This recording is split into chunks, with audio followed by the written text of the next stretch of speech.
Rory, welcome. It's nice to be here, Krusher. How are you doing, all right? Not too bad. Yeah. Now, Rory, I've got to admit, that if it wasn't for you, a few years back, must admit, it's a few years back, but Malvern Winter Gardens, Right. Taste and Deep Purple, that was the night that I decided I wanted to be involved in the music business. Didn't know what I wanted to do, but that was the night that changed my life. And it's thanks to you and Richie Blackmore going mad with their guitars that did it for me. Do you remember much about that night? I do. It's strange. I remember that gig very clearly because I'd seen Richie Blackmore in Hamburg, and I'd seen an earlier version of Deep Purple. At that point, I'd seen The Who, and I'd seen the Stones, and I'd seen a lot of loud bands. But that night in Malvern, it was the loudest band I ever heard. Plus, they had smoke bombs. They had a lot of modern equipment, like stage effects that we didn't have, because Taste was strictly AC30, 100-watt Marshall, one drum kit, one microphone. So we had to follow them, but we got through it. You did indeed. But coming up to date now, you've got this new album out, Fresh Evidence. Yeah. Are you going to be touring to back up the album? Yeah, we'll do a British tour in the autumn, but throughout the summer we're doing a lot of festivals. For instance, we're doing the Isle of Man, TT, and we're doing one in Vienna, the Cambridge Folk Festival. We're doing a couple of festivals in Germany with Santana and people like that. So we're moving around, but we're holding off on the big tour till the autumn, really. Right. You know. Because it's been quite a while since you have toured over here, hasn't it? Oh, must be 2.5 years or something like that, Yeah. How did this whole LP come about? We started on the album May or June of last year, and we started casually just running through some tracks, some songs, messed around in rehearsal rooms for a few weeks before we booked any studio time, and then we used a lot of traditional equipment instead of using the high-tech gear.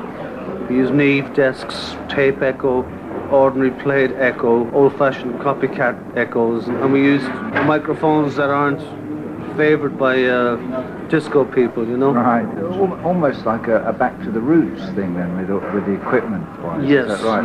yeah. It's a big bug with me. A lot of my enthusiasm and love of playing just goes down the Swanee sometimes when I go in the studio, and you get an engineer who's more interested in recording the new kids in town or something, you know. Tracks. Yeah, and a lot of the guys that are into good rock and roll and blues recording are either busy, or they're retired, or they're not interested anymore. So it's quite difficult.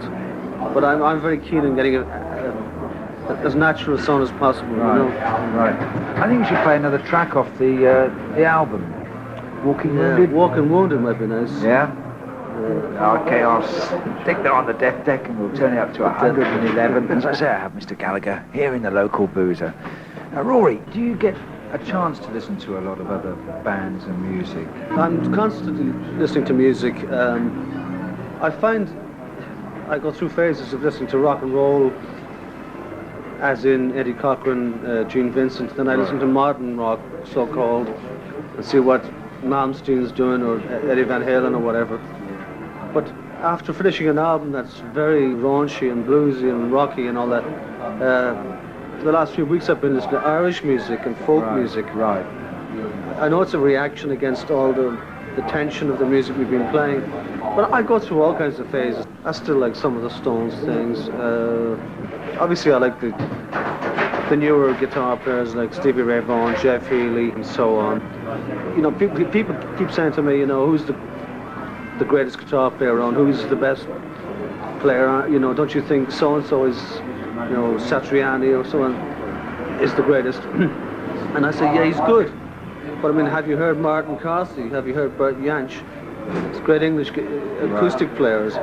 And then you listen to some Irish groups, and the music is so ethnic and so pure and so anti-top of the pops that it's purity to my ear, you know. Right. Jimmy Page can play great blues. He's a fantastic rockabilly player, if you ever heard him playing in the style of the Johnny Burnett trio, rock and roll trio.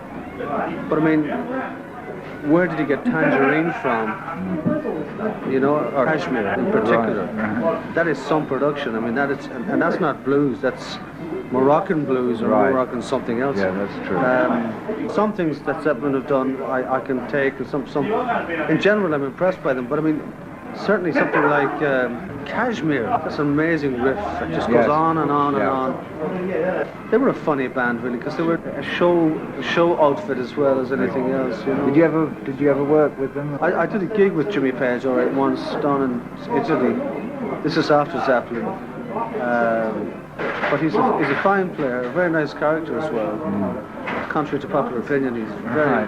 very pleasant fellow. Yeah. Well, Rory, I want to thank you very much for taking time out to Pleasure. talk to me. You're welcome in my pub anytime. Thank you very much. And I'd also like to thank you for a fantastic night at Malden Winter Garden. No, it's a pleasure. Okay, Rory, thank you. Thank you, Krusher. Cheers.